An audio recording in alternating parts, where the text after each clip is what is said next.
friends, welcome back. This is Calm Journaling, Week 1, Part 2. And this week's words were love and joy.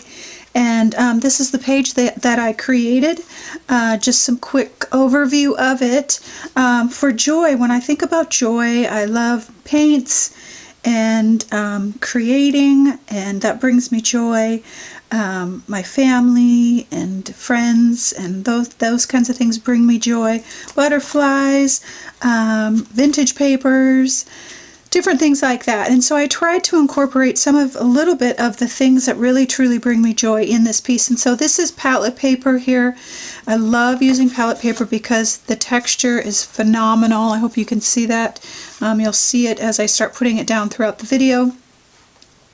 I included some of my favorite vintage papers. I found this picture of paints in a magazine, and then I had some vintage butterflies laying around.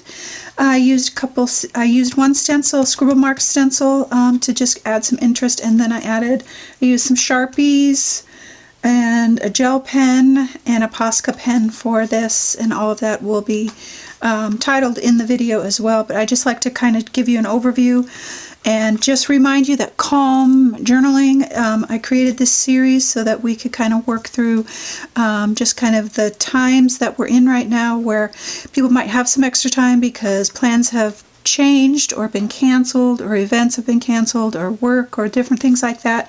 This is giving us a distraction and a place to go to focus on certain words to help us bring us to this place of peace and calm, and to remind us of the things that give us joy, to remind us what gives us love, or how we love, or what we love, to bring us into the present in this space and let go of everything else that's kind of going on.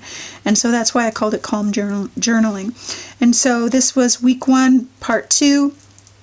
And we'll continue this series for 4 weeks, and then we'll finish up the journal covers on the very last episode of this journal series. So that is it. So let's get creating.